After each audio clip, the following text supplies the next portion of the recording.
Vamos a ir a la palabra del Señor. ¿Usted vino por una palabra? Amén. Vamos entonces a ir a Lucas capítulo 2, verso 52. Quiero terminar hoy, porque había pensado en 20 series de esto, pero pensándolo seriamente, no sé si hoy alcanzo, pero espero que sí, ténganme paciencia. Son las 12:20, es un muy buen horario para que usted y yo aprendamos una palabra del Señor. Amén. Perfecto. ¿Tiene su Biblia? Lucas capítulo 2, verso 52. Yo alcanzo a llegar también ahí. Cuando leemos la Biblia, se abre la boca de Dios. Lucas capítulo 2, verso 52. Es nuestro texto de referencia desde el principio de estas 20 series, pero lo vinimos a tomar recién en la serie 16. Usted dice, el pastor quería hablar de otras cosas antes. Sí, por supuesto. Había muchas cosas que nosotros tenemos que aprender y muchas áreas de nuestra vida que tienen que ser ministradas para que podamos crecer de forma sana y podamos llegar a la estatura que el Señor está pensando que nosotros podemos alcanzar. Lucas capítulo 2, verso 52 dice, y Jesús crecía, recuerda, y ahora nos toca ir hacia la palabra gracia. Crecía en gracia. Y qué bueno que este segmento dice, para con Dios y los hombres. Yo quiero que usted diga conmigo, gracia y favor. Gracia y favor. ¿Por qué hago esta distinción? Porque quiero que usted entienda que durante el sermón yo le voy a enseñar la diferencia entre gracia y favor. Y Jesús crecía en gracia, y ahí dice, para con Dios y los hombres. La gracia es el favor de Dios en nuestra vida. Literalmente, gracia significa la buena opinión. La buena opinión. Mira al que está al lado suyo y dígale, tienes gracia. Pero escuche, cuando se trata de Dios, usted lo miró y dijo un desgraciado, pero mírelo, y yo quiero que usted entienda que la gracia de Dios vino sobre la vida de esa persona. Y eso fue algo que Dios regaló. La gracia es un don que Dios regala sobre la gente que ha recibido a Jesús en su corazón. Desde el momento en el que usted entrega su vida a Cristo, la gracia del Señor viene a llenar y a completar su vida. La buena opinión de Dios sobre usted, no cifrada en su conducta, no cifrada en lo que usted pueda hacer en sus méritos, sino que la gracia de Dios fue impartida. La buena opinión de Dios vino a través del sacrificio de Jesús. Ninguno de nosotros va a poder cambiar la opinión de Dios sobre nuestras vidas, ni la opinión de Dios sobre la vida de otra persona, porque Dios decidió opinar bien de ti. Dios decidió verte santo. Dios decidió verte como a su Hijo. Una persona aprobada. Dice que somos aceptos, pero dice en el amado. ¿Quién es el amado? Jesús.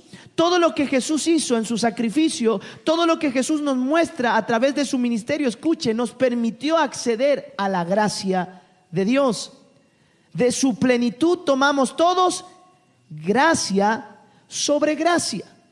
Y usted tiene que ponerse feliz, porque haga lo que haga, diga lo que diga, piense lo que piense, la opinión de Dios no va a cambiar. Y usted no se preocupe por lo que la gente diga de usted. La gracia de Dios se derramó, y esa opinión que Dios tiene de usted, nadie la va a cambiar. Él considera que usted es salvo. Él considera que usted sí es la persona sobre la que debe derramar su amor.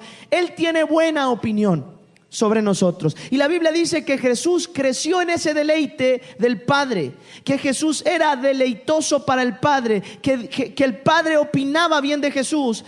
Pero también dice que la gracia de Jesús en la que Él crecía también era evidente delante de los hombres. Crecía Jesús en gracia para Dios y para los hombres. Y cuando hablamos de gracia para con los hombres, entonces tenemos que acuñar otra terminología que se llama favor. Favor, porque la gracia para con Dios tiene que ver con la buena opinión de Dios hacia nosotros que nada la va a cambiar. Pero ojo, el favor tiene que ver con el comportamiento que yo tengo, con que la persona de Jesús esté en mí, para que las personas puedan identificar eso y caer en gracia, caer en favor, tener favor de esas personas. Gracia. Juan capítulo, perdón, me corrí un poquito acá. Juan capítulo 1 verso 16 y 17 dice: porque de su plenitud tomamos todos gracia sobre gracia, pues por la ley por medio de Moisés fue dada, pero la gracia y la verdad vinieron por medio de Jesucristo. Pues la ley por medio de Moisés fue dada, pero la gracia y la verdad vinieron por medio de Jesucristo. Eso quiere decir que la gracia de Dios, el favor, es un don de Cristo hacia la iglesia. Es algo que Cristo hizo aparecer, hizo venir. La gracia es el favor de Dios sobre nuestra vida, que literalmente significa la buena opinión. Dios muestra su gracia hacia nosotros cuando opina bien de nosotros. Ahora, yo quiero hacerte una pregunta. ¿Qué crees que Dios opina de ti? Porque de la forma en la que tú creas que Dios opina de ti es como vas a vivir a Dios. Si tú sientes que Dios es un tirano, vivirás como una persona que cree que Dios es un tirano. Si tú crees que Dios es un déspota arbitrario, es la manera en la que tú vas a vivir. Escucha, mucho de cómo tú vives a Dios se evidenciará cuando oras.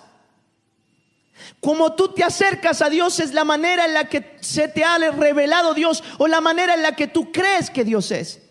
Por eso usted va a escuchar a gente que se acerca de esta manera a Dios: amantísimo Dios y buen, no estoy criticando, amantísimo Dios y buen Padre celestial, tú que eres excelso, sublime, todopoderoso, Goku, Saiyajin.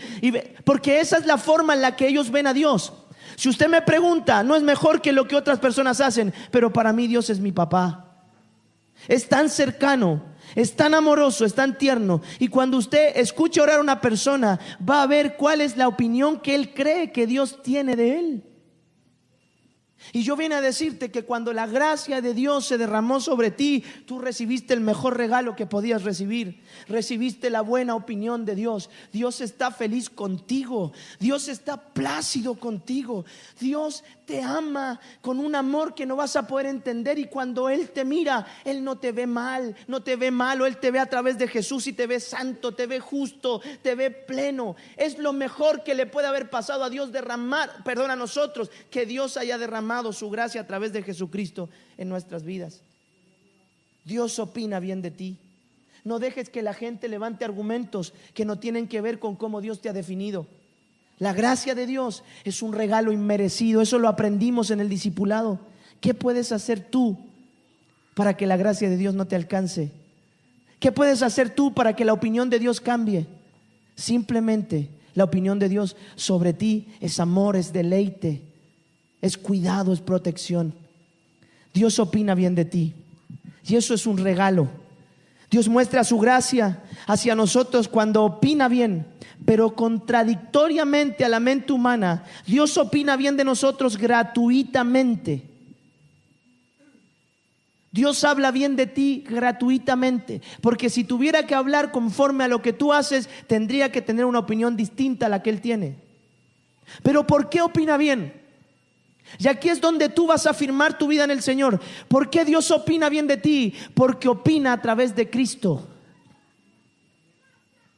Por eso Cristo es la persona a la que más nosotros debemos agradecerle y amar y reconocer. Porque si no fuera por Cristo, hermano, Dios seguiría diciendo que éramos unos malditos. Dios seguiría diciendo que éramos unos pecadores, alejados de Él.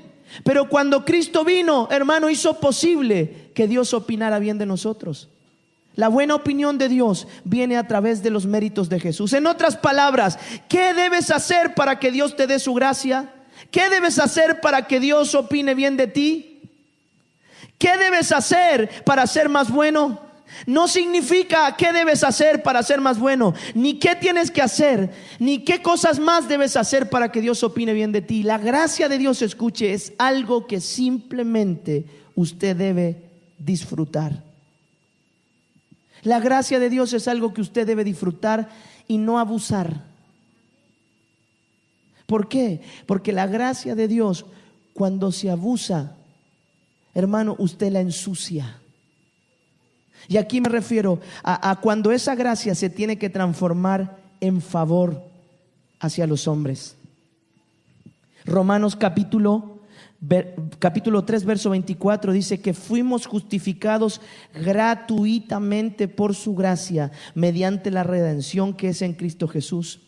La decisión que hoy debemos tomar es que nuestro corazón permita que Cristo entre en él absolutamente. Lo que debes hacer es que en tu corazón viva Cristo y que Él sea el que controle todos los aspectos de tu vida.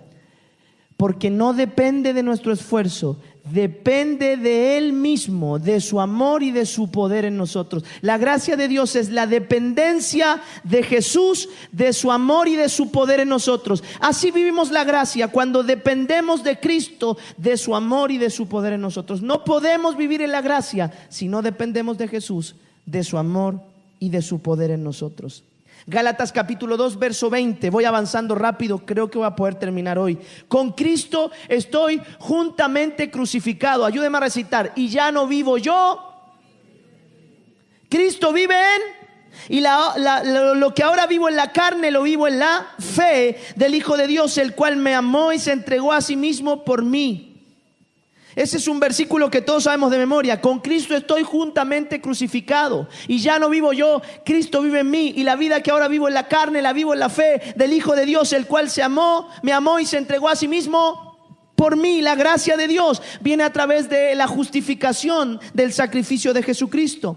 Pero escuche, crecer en la gracia como crecimiento en todo lo demás no es tarea fácil, porque significa en realidad darle más espacio a Jesús en nuestra vida. Nadie va a poder crecer en gracia si Cristo está lejos de su vida. Cristo te dio gracia, pero la permanencia y el crecimiento de esa gracia va a ser posible si Cristo está con más espacio en tu vida. No sé si se le ha acercado a alguien alguna vez y le ha dicho: oye, tú como que tenías ángel. ¿Le han dicho eso? Yo me acuerdo que una vez me maté de risa de la persona que me lo dijo, pero después me explicaron que era como que ellos veían algo especial o divino del Señor. Pues yo no entendía el concepto. Tú tenías ángel, me dijo una vez un muchacho, tú tenías ángel. Y yo le dije: ángel, no, yo me llamo Eric Andrés, nunca me he llamado ángel. Pero ojo, cuando la gracia de Dios está sobre ti y crece y la gente puede ver algo especial en ti, no es por ti. Es simplemente porque le diste más espacio a Cristo en tu vida. Porque lo que realmente completa la gracia de Dios es que a través de la obra que Cristo hace en ti puedan ver a Jesucristo. Esa es la máxima de la gracia de Dios. Sirve para que disfrutemos, sirve para que descansemos, Karen, de nuestros argumentos, porque uno siempre anda pensando que Dios algo le quiere hacer. No, Dios me quiere castigar. Me he portado tan mal. No, Dios nunca pensó en castigarte. Hermano, los castigos son parte de las consecuencias de las burradas que hacemos.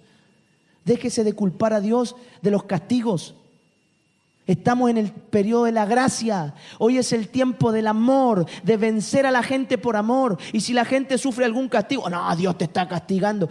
Hermano, el castigo es consecuencia de los errores que la gente comete. Incluso usted puede tener la gracia, igual tener consecuencias de burradas que hace o de tonteras que cometemos.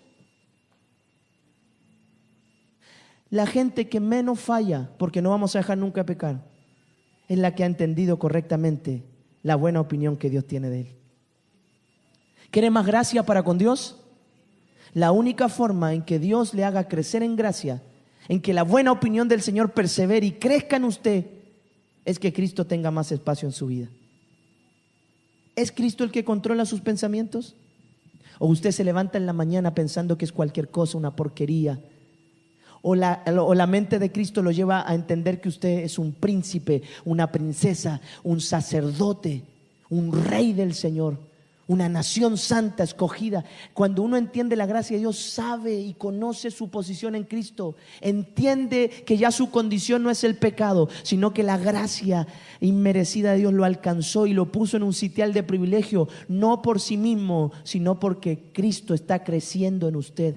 Diga: ya no vivo yo, Cristo vive en mí. Cuesta, ¿O me cuesta a mí nomás? Cuesta. Pero la Biblia dice que Jesús crecía en esa gracia. El Padre lo miraba y se deleitaba. ¿Se deleita el Señor de mí? Porque creceré en gracia mientras más Cristo esté en mí. Y mientras más Cristo esté en mí, escuche, mayor favor tendré delante de los hombres.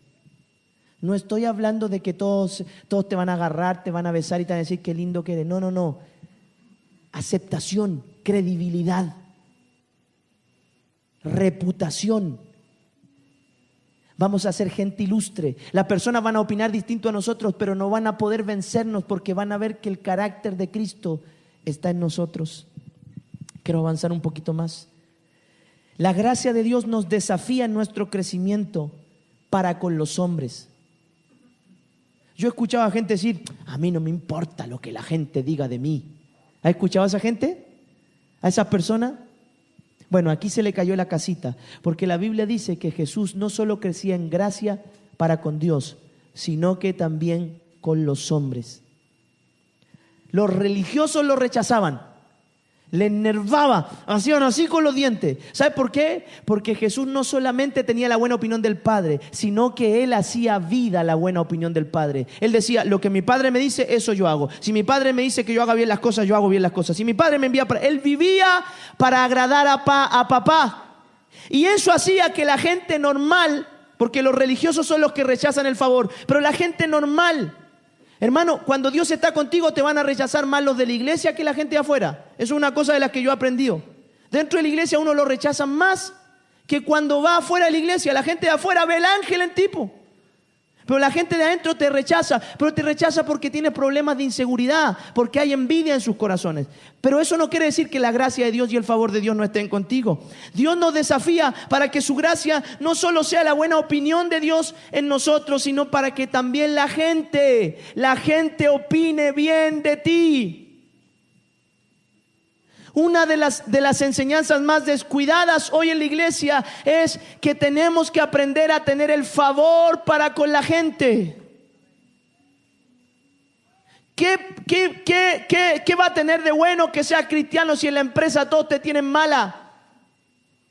No, es que por causa del Señor a mí. No, por causa tuya, cabezón, no le eches la culpa al Señor.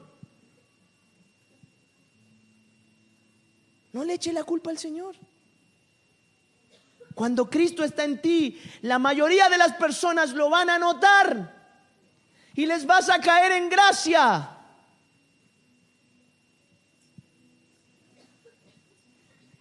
También nos desafía Jesús en nuestro crecimiento en gracia para con los hombres. Lo que nos enseña que debemos alcanzar también la buena opinión de la gente. No vivimos para agradar a la gente, pero vivimos para que la gente se agrade de Dios a través de nosotros. ¿Para qué la gente va a opinar bien de ti sin un sentido? ¿Para que te digan que eres bueno? No, para que glorifiquen a Dios a través de la bondad que hay en tus actos. Hay un texto acá extraordinario. Hechos capítulo 2, verso 47. Cuando yo digo es porque es todo lo que voy a leer antes de la primera coma del versículo. Escuche, alabando a Dios y teniendo el favor de todo el pueblo. La iglesia primitiva, escuche, tenía el favor del pueblo. Los religiosos rechazaban a la primera iglesia, pero escuche, el pueblo común alababa a Dios por causa de lo que la iglesia mostraba de Cristo. Nunca se olvide, si a nosotros como iglesia nos echan de acá o no nos quieren, nos amenazan por talento, entonces algo no estamos haciendo bien. Hemos tenido escasos momentos en los que la gente se molesta con lo que hacemos. La mayoría de las personas que viven en el barrio, que yo las conozco porque me he ido a cruzar, incluso despedí a los vecinos de al frente. Se fueron todos, a todos los conocí, a la mayoría de la cuadra los conozco. Ninguno de ellos tiene un reparo con lo que nosotros estamos haciendo, más allá de algún caprichoso que le molesta que estacionamos a veces el auto por ahí y le molestamos un poquito. Pero la mayoría de la gente está agradecida de que como iglesia estemos acá. Y yo, como vengo todos los días, me lo han avisado. Tenemos gente de la esquina que está muy agradecida porque este era un antro de perdición, ¿sabía? Aquí se duplicaban patentes, autos. Aquí había mucha droga en este sector y específicamente en este lugar. Pero Jesús vino a cambiar. la opinión de este lugar. ¿A través de quiénes? De su iglesia. Y el pueblo le daba el favor a la iglesia, alabando a Dios y teniendo el favor de todo el pueblo. Esta es la tarea más descuidada por la iglesia hoy: crecer en gracia para con los hombres. Hemos malinterpretado conceptos bíblicos para justificar nuestra falta de favor y gracia delante de la gente. No, es que me rechazan porque soy cristiano.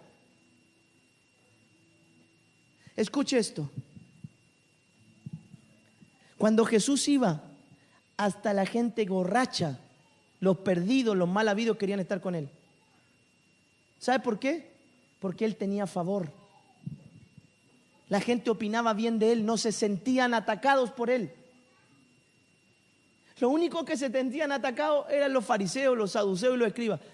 El ministerio de Jesús fue rechazado por los religiosos del momento, pero la gente común, el pueblo, amaba a Jesús, lo seguían, dejaban de comer por estar con Él.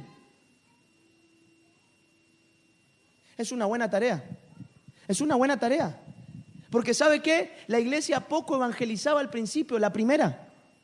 La Biblia dice que la gente venía donde estaban ellos, porque había favor de Dios sobre la iglesia y el pueblo lo reconocía. Había testimonio de Cristo en la iglesia y ellos no tenían que salir a la esquina ni pararse en ningún lugar. La gente venía y dice, y Dios añadía a la iglesia a los que habían de ser salvos. ¿De qué sirve tanta gracia dentro de estas cuatro paredes? Todos la tenemos. Donde realmente se prueba la gracia es cuando tenemos favor con la gente de afuera. ¿Dónde se prueba un hombre ungido? ¿En un púlpito?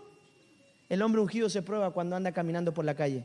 Si la gente no se le acerca, no es un ungido del Señor. Hemos descuidado la tarea de tener el favor de la gente.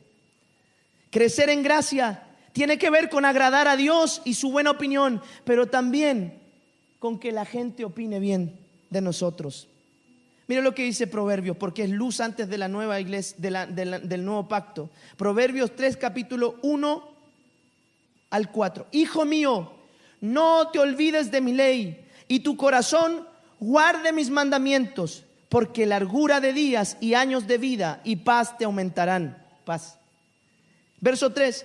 Nunca se aparten de ti la misericordia y la verdad. Átalas a tu cuello, escríbeles en la tabla de tu corazón, y hallarás gracia y buena opinión ante los ojos de Dios. Y yo le hago una pregunta: ¿a dónde más amaban la sabiduría de Salomón? ¿Dentro del pueblo o fuera del pueblo? La gente venía de otros países para poder venir a escuchar. Óigase, aquí adentro es fácil destacar. Aquí es fácil. Te pegáis una habladita en lengua, profetizáis, levantáis las manos, le dais una palabra a alguien. No estoy desmereciendo eso, pero hágalo afuera. Atrévase a profetizarle a alguien afuera. Dele una palabra de Dios al mesero que le sirvió en el restaurante. Le quiero contar esto, no para que piense que me quiero poner como ejemplo, pero sí nos pasó que vinieron unos pastores de Colombia un día y nos invitaron a cenar a varios pastores de jóvenes de Chile. Varios, éramos cerca de 8. Entre ellos estaba Ricardo Díaz, bueno, Roger Cunningham no es tan joven, pero estaba ahí. Y habían varios pastores más, Israel Chaparro, y ellos nos venían a hablar de un sistema de trabajo que está en Colombia muy, muy bendecido por el Señor, que se llama Soluciones Juveniles. Y mientras ellos nos estaban presentando el proyecto, vinieron parte de los hermanos de su directorio, discúlpame, Exe. Estábamos comiendo en un restaurante del Barrio Alto, y mientras estábamos comiendo ahí, ¿sabe qué? Había un mesero que se pasaba, que nos servía, pum, pum, pum, y estábamos comiendo rico, pero yo no podía comer porque el Señor me empezó a hablar de ese mesero. Y ojo, y como el poder de Dios no es para demostración humana, yo me bajé y fui hasta la cocina y le dije: ven, tengo una palabra de Dios para ti. No lo hice delante de los pastores, no lo hice delante de ellos, porque si no eso sería mostrar. Y escuche, y me puse a orar por él en la cocina y Dios le dio una palabra. Le empecé a decir, mira, tú te viniste de Colombia hace 2 años, tú viniste para buscar un mejor pasar, tu familia te la quieres traer, tu mamá está enferma, le empecé a dar una palabra. El muchacho empezó a llorar, a llorar, a llorar. Yo lo dejé llorando en la cocina, me fui para arriba y ¿sabe lo que hizo? Corrió detrás de mí, me abrazó y me dijo, gracias, delante de todos los pastores, gracias. Él me estuvo hablando de lo que yo necesito, me empezó a hablar. Escuche, eso va a pasar cuando la gracia de Dios se transforme en el favor para la gente. La gente se va a querer colgar de tu cuello por lo que te dio el Señor. ¿Sabe lo que hacía él? ¿Quiere otro vasito de jugo? No se lo cobro, me decía. No hallaba cómo agradecer lo que el Señor había hecho con él. Y ojo que no lo hice para demostrarle a ellos. Pero ¿sabe lo que me decían los pastores? ¡Wow! Decían, ¡wow! Y yo les dije para que vean que acá también está el Espíritu del Señor. Porque se vienen a agrandar ustedes. Si acá también se mueve el Espíritu Santo. Así les dije, si acá también se mueve el Espíritu Santo. Si el Espíritu Santo no tiene que ver con forma, no se lo mandé a decir con nadie, tiene que ver con la vida de Dios en los dones de la iglesia y en los componentes de la iglesia. Me recuerdo, hermano, cuando yo predicaba en la J18, me iba para mi casa, tomaba la micro en Neptuno con San Pablo, me bajaba del metro, tomaba la J18 y tenía la costumbre de predicar. Mi esposa sabe, porque si andamos en micro predico. Sabe que la gente hasta se llegaba a bajar de la micro. Se bajaban, yo tocaba el timbre y ellos se bajaban y me decían, por favor, ore por mí. Ore por mí, me decían, y no se iban. Y algunos hasta me acompañaban hasta las 3 cuadras de mi casa porque yo le iba hablando del Señor. ¿Esto me hace más espiritual? No, no, para nada, hermano. Pero sí es entender que la gracia de Dios no es solo para que Dios opine bien de ti. La gente tiene que correr a ti a causa del que te ungió. Ungido todos parecemos acá. Vivíamos en un departamento, mi esposa es testigo, necesitamos que ore por no sé quién de acá, por mi familia. Ni siquiera le habíamos dicho a nadie que éramos cristianos. A nadie. Yo iba subiendo, pastor me decían. Nunca le dije a nadie que era pastor.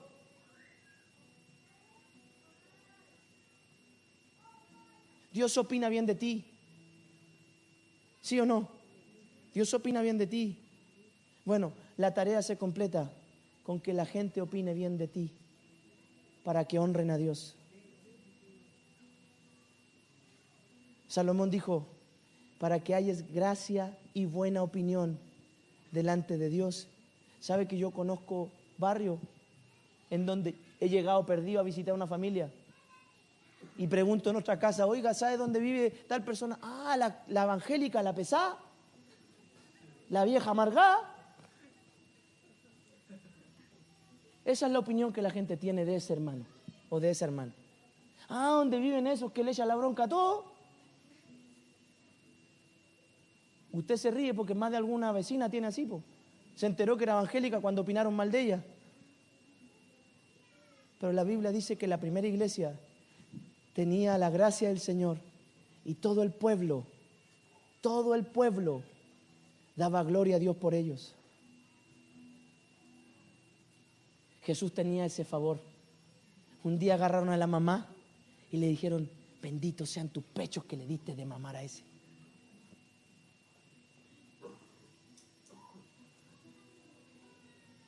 Eso es favor.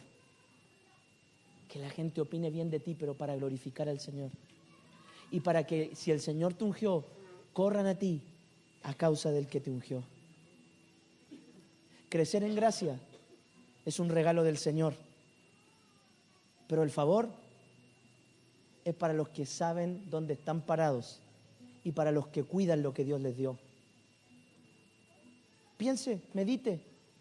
¿Cuál es la opinión que la gente de su barrio tiene de usted? Y vas a ver si ha crecido en gracia. Termino con esto.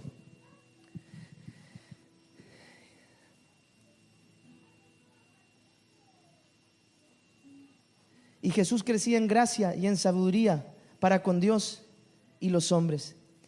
Y la Biblia dice que Jesús estaba sujeto a sus padres. La historia es esta. Fueron a un censo y después de 3 días de haber vuelto del censo, a Jesús no lo hallaron en la caravana. 3 días. Bueno, papi, después de 3 días se dieron cuenta que Jesús no estaba en la caravana. Si a mí se me pierde 5 minutos, la Josefe me desespero. Pero bueno, era normal, era parte de la cultura, porque al censo iban familias. Entonces a lo mejor pensaron los padres de Jesús que estaba entre los familiares, que en algún lugar estaba. Pero ojo, se devuelven y lo encuentran en el templo. Lo encuentran en el templo y ahí estaban los doctores de la ley maravillados porque un niño les hacía preguntas y aclaraciones sobre la ley. A esa altura ya Jesús recitaba el Pentateuco de memoria. A los 12 años un niño judío tenía que decir de pe a pa, desde Génesis 1:1 hasta Deuteronomio, no sé cuánto, 33, 22 me parece, puedo estar equivocado, de memoria. Lo tenía que recitar. Pero no solo eso les maravilló a los entendidos, sino que Jesús les hacía preguntas, interpretaba cosas que normalmente a 12 años no se podía hacer. Bueno, los papás llegaron y dijeron, ¿qué estás haciendo aquí? Bueno, no entiendes que hacer la voluntad de mi Padre es donde yo tengo que estar. ¿Se acuerda que le respondió eso a Jesús? Pero la Biblia dice que lo tomaron y la Biblia dice, y Jesús estaba sujeto a ellos, sujeto a sus padres, sujeto, estaba bajo la cobertura de sus padres. Y yo quiero terminar con esto. Diga conmigo, la sujeción es la mayor autoridad. La sujeción es la mayor autoridad. Igual que voluntariamente Jesús se despojó, la Biblia dice se anonadó en algunas versiones, se despojó de su divinidad y mostró sujeción a la voluntad de su Padre para ser encarnado. También Jesús se sujetó a las autoridades que Dios le puso en esta tierra. Miren lo que dice Filipenses 2:5-8, para que vea que Cristo estuvo sujeto. Por eso Él es la autoridad mayor. ¿Dónde se demuestra la madurez del creyente? ¿Cuál es la evidencia más sustanciosa de la madurez de alguien? Cuando se sujeta a sus autoridades. ¿Quién quiere ser maduro? Sujétese. Sujétese, sujétese a su jefe, sujétese a su esposa, sujétese a su esposo, sujétese a sus líderes, sujétese a su pastor, y eso evidenciará que usted es maduro. Porque la evidencia mayor de madurez espiritual, de crecimiento, es cuando una persona es capaz de sujetarse. Y ojo, cuando se sujeta incluso a aquellas personas que él puede considerar humanamente que son menos capaces que él. Pero si Dios la puso sobre ti, te sujetas. Sujeción. Jesús se sujetó al Padre. Áreas en la sujeción de Cristo. Número 1, sujeción a la autoridad mayor. Él se sujetó a su Padre, siendo Dios mismo, Hijo, se sujetó a su Padre.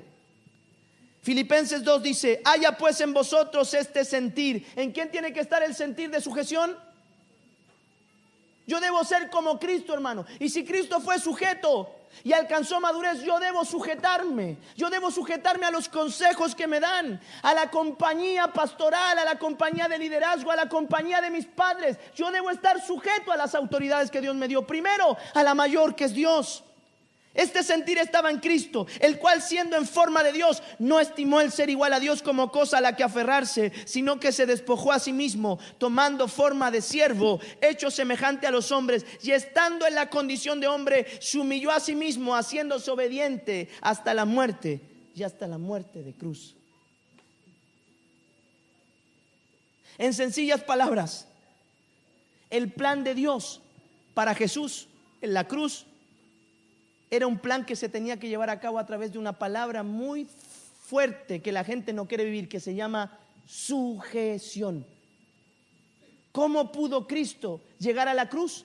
A través de la sujeción. Y la sujeción tiene algunas aristas, como la humillación, la obediencia, el despojo. La gente sujeta es capaz de obedecer aun cuando no le guste lo que le están diciendo. Y no es lavarle el cerebro a las personas. Entienda, hermano, la vida del cristiano se lleva adelante no por iniciativa propia, sino por sujeción al que te llamó. Si Dios te dice eso, no lo hagas, hermano, no lo haga. Sujétese a la voluntad de Dios para su vida. No vamos a poder madurar si somos gente insubordinada. Aquí te la traigo, Peter. No, si yo mientras más lea, más lejos voy a llegar. Usted llega lejos en base a cuánta sujeción hay de Dios sobre su vida. Escuche, los matrimonios persisten, perseveran y permanecen cuando el hombre se sujeta a la mujer y la mujer se sujeta al hombre en amor. No cuando se pasan a llevar y cada uno piensa que el haberse casado es para seguir haciendo su propia vida. Así como la sujeción es un misterio dentro del matrimonio, también dentro del crecimiento del creyente. Si no hay sujeción a las autoridades que Dios te dio, vas a ser un niño espiritual. Ahí están los que se enojan porque algo les dijo el pastor. Ahí están los que se enojan porque el líder que le asignaron no es el que les gusta. Ahí están porque el patrón que tienen no es como ellos querían. El problema no es de ellos. Dios puso esas autoridades. Sujétate. ¿Usted se sujeta a Dios? ¿Por qué no se sujeta a su esposo?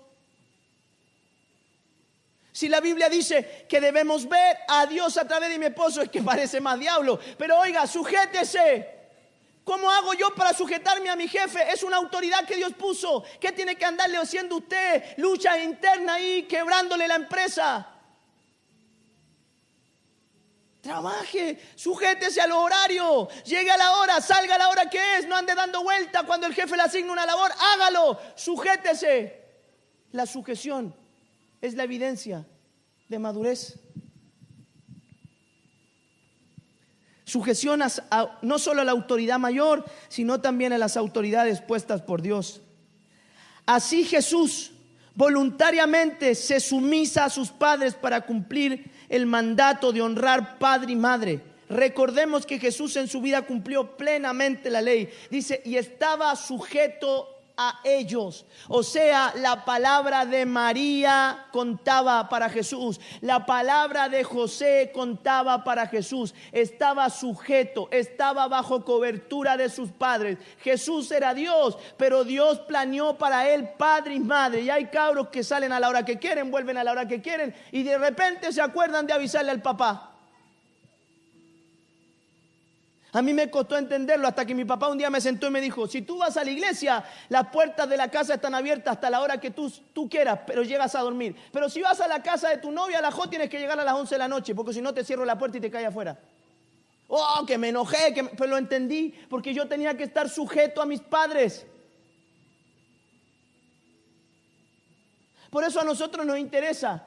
Escuche, si trabajamos con alguien en el equipo de servicio, también tenemos que ver si ellos están sujetos a sus padres. Pues si no se sujetan a sus padres, ¿qué se van a sujetar a los pastores? Escuche, y si usted no se sujeta a lo que ve, ¿cuándo se va a sujetar a lo que no ve? Cuando Dios le quiera decir algo, no lo va a pescar ni en bajada. No le va a importar lo que Dios opine de lo que usted tiene que hacer. Se va a olvidar y se va a meter en una relación, va a hacer lo que quiere y después va a tener las consecuencias de lo que quiso. Porque no se sujetó, porque no preguntó, porque no se dejó acompañar. Porque ¿para qué te dio papá Dios? ¿Para que te haga la vida imposible? No, para que te instruyan en lo que Dios tiene para ti. Dios puso a ellos como una vara de corrección para que te lleven hacia el propósito de Dios. Dios puso autoridades y si tú quieres madurar, tienes que sujetarte a ellas. A mí me tocó ser tu pastor. ¿Qué quieres que haga, hermano? Yo no me puse aquí.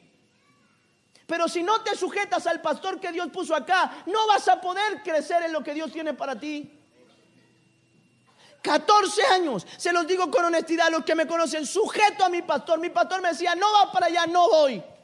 Va para allá iba. Me vas a cobrar un cheque, allá iba. ¿Sabe lo que dio como resultado? Que Dios me bendijo por sujetarme a mi pastor.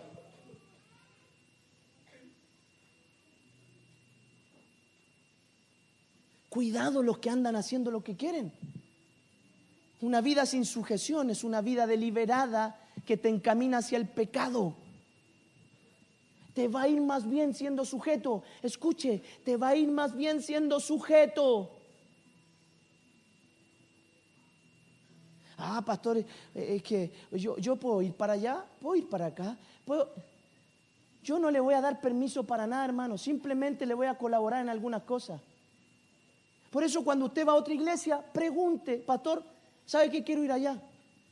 Lo más probable es que no le diga no. Pero si le digo no, es por algo puntual. Que si en ese momento no se lo puedo explicar, no se lo voy a explicar, pero más adelante Pedro lo va a entender. Porque lo que no entiende hoy, lo entenderá mañana. Eso es lo que dijo Jesús. Pero jamás va a ser una medida autoritaria. ¿Y por qué hablo de esto? ¿Sabe por qué? Porque hay gente que va a una iglesia y su pastor ni sabe lo que anda haciendo en otra. Oiga, vi a su hijo allá nunca. Sí, mira, no tenía idea. No, lo que pasa es que anduvo predicando. Ay, anduvo predicando, yo no tenía idea.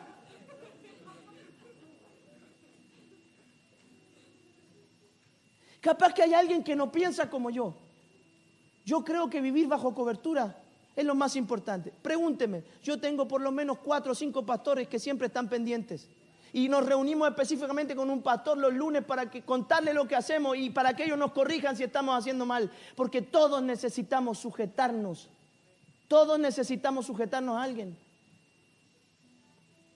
Oh, y yo, hermano, ¿por qué no? No, es que sabe que salí para allá. Me da miedo decirle, oiga, hermano, ¿y sus prioridades?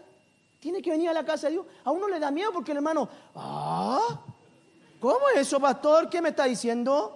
Se enojan, no son sujetos, no entienden que tienen que estar bajo cobertura, hermano. Ahora los pastores tenemos que andar con pinza, a ver, y como sobre huevo no se va a enojar el hermano, se nos va a ir. Y yo quiero decírselo con honestidad y de parte del Señor. Debemos aprender a sujetarnos. ¿Sabe por qué? Porque si no somos capaces de sujetarnos a las autoridades que Dios estableció, eso muestra que no nos estamos sujetando a Dios. Con mucho amor, con mucho cariño. Si hay alguien que tiene que reflexionar en esta área, soy yo. Y también ustedes, que son nuestros hijos hoy.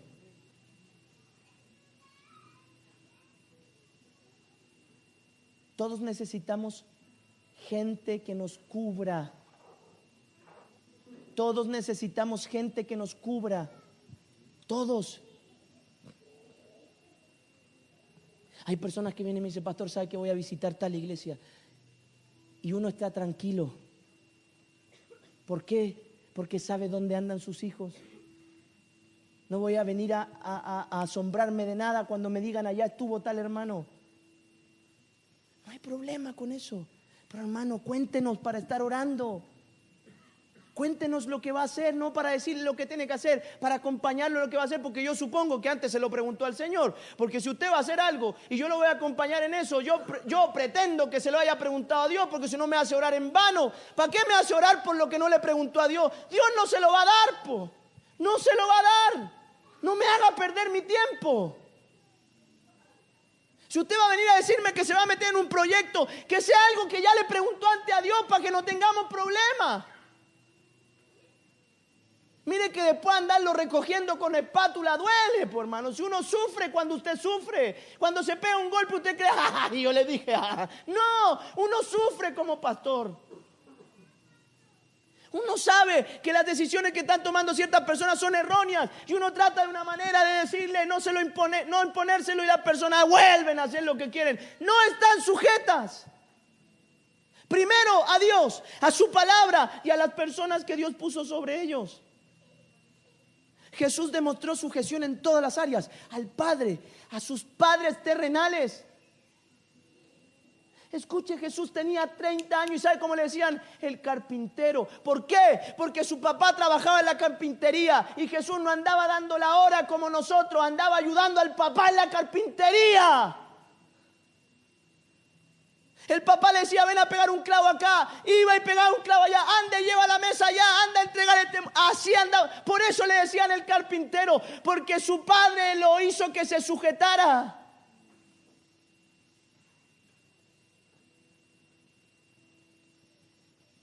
También se sujetó a aquellas autoridades que uno no se quiere sujetar. ¿Cuántos se han pasado algún carabinero alguna vez? Séame sincero. ¿Apagó las luces para que no se vuele la patente? Oh, no lo vi. Pobre carabinero, si hubiese estado encima lo mata. Hasta esas autoridades las pone Dios. Jesús estaba sujeto a la ley. Jesús estaba sujeto a la ley. Jesús nunca vino a abolir la ley. Porque los hermanos dicen, no, es que la ley ya no, pastor. Jesús cumplió la ley. La cumplió absolutamente. Porque para esa misión vino. Se sujetó a la ley, que incluso no era el pacto total de Dios ni la revelación de Dios, pero Él la cumplió, se sujetó a la ley. Escuche, se sujetó a las autoridades eclesiásticas. Cuando llegó el momento en que los fariseos tuvieron que ejercer sobre él autoridad, Jesús se sometió al Sanedrín. Se sometió a Anás y Caifás, que era el sacerdote y el sumo sacerdote del momento. Nunca dijo no, nunca armó una revuelta. Él se sumisó a las autoridades que habían en ese momento. Estaban equivocados, por supuesto, pero él igual se sometió. Se sometió a las autoridades eclesiásticas y escuche, se sometió al gobierno. No, la iglesia no está llena de celote. Es que los celotes eran un movimiento contra el gobierno imperante. Pedro venía de eso, y por eso cuando vino Malco le cortó la oreja. Porque él creía que había que ir contra todo lo establecido, anarquista. La iglesia no es una anarquía. La iglesia es un lugar para la sujeción. ¿Sabe por qué? Porque mucha gente llega a la iglesia viviendo la vida a su manera, haciendo las cosas. Esa es mi hija siempre. Y tienen que llegar a un lugar, ¿sabe dónde? En donde le pongan una cobertura. Cuando con mi esposa dijimos queremos pastorear, le pedimos al Señor que nos orientara en cuáles eran las cosas más importantes que usted necesitaba para ser pastor. Y Dios nos habló de 3.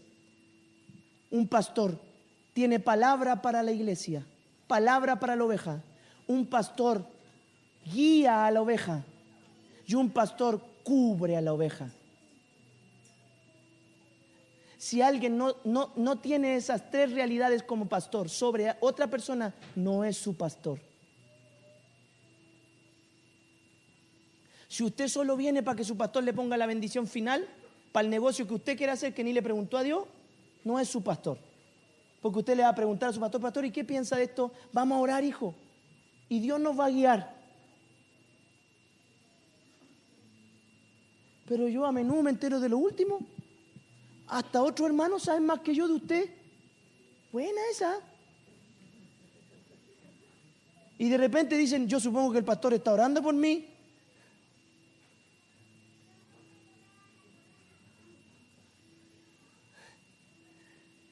Esto no es algo que esté predicando porque hayan pasado algunas cosas. Toda coincidencia con la realidad. Esto es parte del material que usted sabe que preparamos hace rato. Pero qué bueno que estamos hoy, justo hoy. Diga justo hoy, diga justo hoy. Dios es bueno y confirma su palabra. Jesús estaba sujeto a la ley, a las autoridades eclesiásticas y a las de gobierno. Juan 17, 7 en adelante, lo leo y terminamos. Los judíos le respondieron, nosotros tenemos una ley. Aquí están incluidas las 3 autoridades a las que Jesús se sometió en este relato. Le dije a la ley, a las autoridades eclesiásticas y al gobierno. En este relato vamos a encontrar las 3. Los judíos le respondieron a Pilato, nosotros tenemos una ley. ¿A qué se estaban refiriendo ellos? A la Mishnah y a la Torá. También hablo hebreo, hermano. La Torá era el Pentateuco y las Mishnah eran las leyes orales, las tradiciones orales. Y conforme a esas leyes, ellos tenían que crucificar y matar al que se nombrara de forma personal hijo de Dios. Eso decía la ley. Y ellos dijeron, bien, nosotros respondemos porque tenemos una ley, lo queremos matar porque él por la ley tiene que morir. Y Jesús se sujetó, pues si la ley decía. Y según nuestra ley debe morir porque se hizo a sí mismo hijo de Dios. Cuando Pilato oyó decir esto, Pilato era el gobernador. Pilato era una autoridad, no era el César, pero sí era uno de los gobernadores ahí en Israel. Y escuche, oyó decir esto, tuvo más miedo y entró otra vez en el pretorio y dijo a Jesús, ¿de dónde eres tú? Mas Jesús no le dio respuesta. Jesús estaba callado. Escuche, Jesús no contradecía la autoridad. Pero nosotros siempre tenemos algo que decir. La primera reacción de una persona sujeta, ¿sabe cuál es? ¿Era más grande que Pilato? Era el Hijo de Dios. Pero cuando Pilato le habló, ¿qué hizo él? Porque estaba sujeto. a las autoridades de gobierno. Yo no tengo problema con que vayan y le digan al presidente: oiga, Piñera, usted es una piraña y usted esto y lo otro y lo... Pero ¿sabe qué? La Biblia dice que no nos podemos levantar contra los príncipes.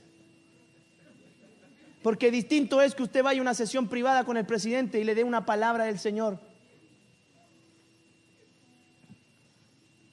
Porque nos faltan los evangélicos, esos que, no, si hay que llevar el estandarte, porque yo soy una atalaya.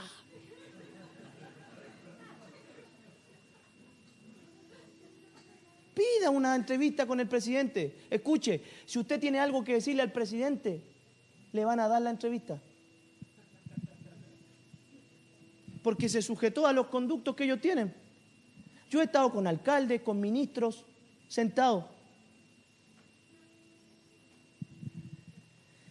Verso 10, entonces le dijo Pilato: ¿a mí no me hablas? ¿No sabes que tengo autoridad para crucificarte y que tengo autoridad para soltarte? ¿Está equivocado Pilato? ¿Tenía o no tenía autoridad? ¿Y Jesús está reprochando su autoridad? Miren lo que le dice.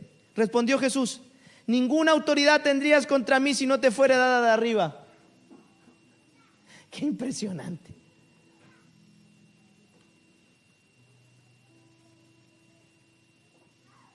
¿Sabe por qué no nos sujetamos? Porque nunca entendimos que Dios puso a la gente sobre nosotros.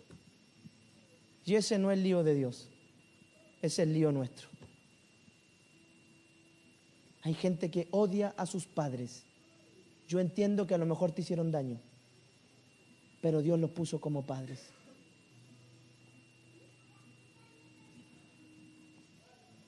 No tienes ninguna autoridad sino la que Dios, mi Padre, te dio. Si no te fue dada de arriba, esa viene de ahí. Por tanto, el que a ti me ha entregado, mayor pecado tiene. No cuestiona la autoridad, simplemente está diciéndole: la autoridad que tú tienes hoy sobre mí te fue conferida de arriba.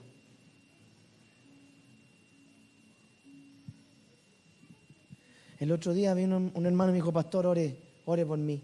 ¿Qué le pasó, hermano? ¿Sabe lo que pasa? Es que me pasé un disco pare. Yo he pagado como 5 de esos, le dije. Ya, ¿y para qué quiere que ore? Para que no me lo cobren. No puedo orar para eso. ¿Se pasó el pare? Sí, páguelo.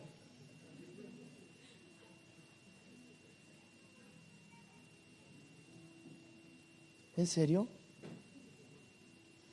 No te voy a prestar plata para pagar el pare. Pues yo mantengo a todo el tránsito con lo que he pagado en parte. Y eso no me hace sentir orgulloso. No me hace sentir orgulloso. Pero ojo, ¿sabe lo que pasa? Es que cometemos errores y después queremos que Dios enmiende esos errores cuando no nos hubiésemos cometido si hubiésemos estado sujetos.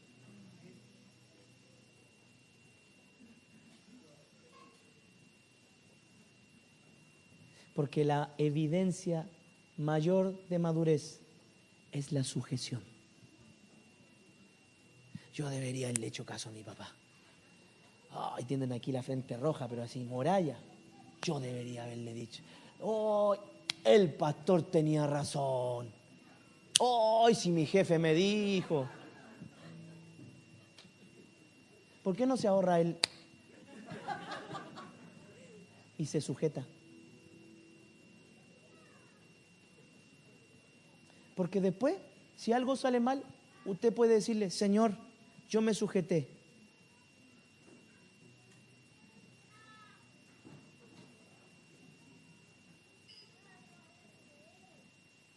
No sé qué más decir. 1/4 para las venas, 20 para los huesos. ¿Tiene hambre? Sujétese.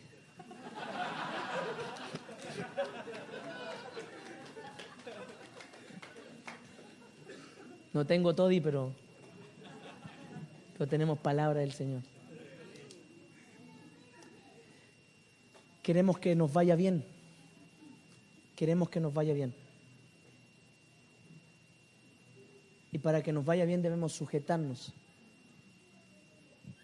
Filipenses habla de que Jesús llegó a lo sumo y se le dio un nombre que es sobre todo nombre. Y nadie es más grande que Jesús, porque se sujetó. Y cuando alguien lo quiso desviar de la sujeción, ¿sabe lo que hizo él? A uno lo trató de endemoniado. Pedro, apártate de mí, Satanás, le dijo. A Juan le dijo, oye, cumple lo que dice la palabra. Bautízame. Yo tengo que estar sujeto a lo que dice la voluntad de mi Padre. Porque cuando alguien entiende el principio de la sujeción, nada lo desvía del propósito. Es como el caballo que corre en el club hípico. Yo nunca he ido al club hípico, no he apostado, pero trabajé. Y ellos tienen algo aquí, no sé cómo se llama, que simplemente le hace mirar hacia adelante. Y las órdenes que el que va sobre él les da, ellos corren hacia lo que las órdenes que le están dando. Y cuando le pegan para frenar, ellos, ¿por qué? Porque se sujetan al que los... ¿Está cabalgando Dios tu vida? ¿O las riendas las tienes tú? Porque la señal más evidente de madurez, diga conmigo, es la sujeción. Va a cerrar sus ojos ahí donde está.